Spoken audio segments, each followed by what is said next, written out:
Bien-aimés, soyons toujours bénis. Nous sommes les artisans de la foi. Ta foi est un trésor à partager. On dit souvent que la meilleure façon de conserver quelque chose, c'est de partager. Partageons la parole de Dieu. Partageons les paroles de connaissance. Partageons le pain quotidien.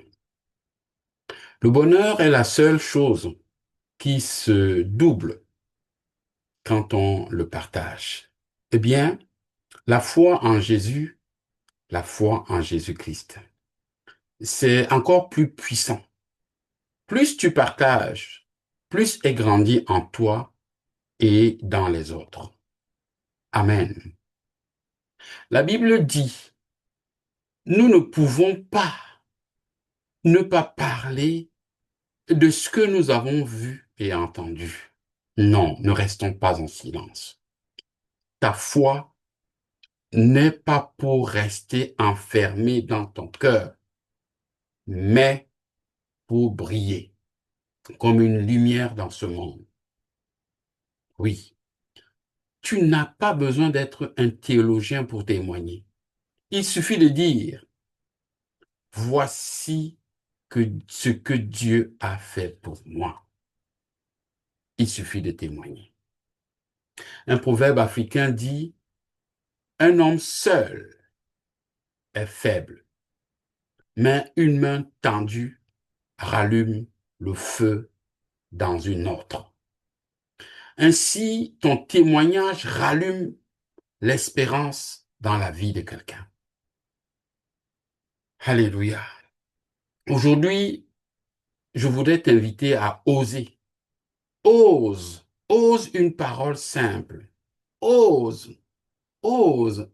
Un Dieu t'aime à un collègue. Ose dire à un Dieu, Dieu t'aime. Ose dire à un collègue, Dieu t'aime.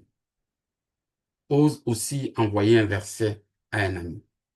Ose envoyer une prière courte, partagée avec une proche, avec un proche. Ose, bien-aimé. J'ai envie de te dire aujourd'hui, ose. Ne reste pas en silence. Sois un témoignage vivant. Ta foi est comme une source. Plus tu la caches, plus elle stagne. Mais si tu la laisses couler, elle devient un fleuve qui abreuve la soif des hommes. Alors, n'aie pas peur. Comme dit Jésus, vous êtes la lumière du monde. Ne cachez pas votre lampe sous le boisseau. Faut pas laisser la lampe sous le boisseau. Mets-la sur le chandelier afin qu'elle illumine la maisonnée. Soyons bénis. Ta foi vivante, quand tu la partages aujourd'hui, devient un témoin, pas un spectateur. Que le Seigneur te bénisse. À bientôt.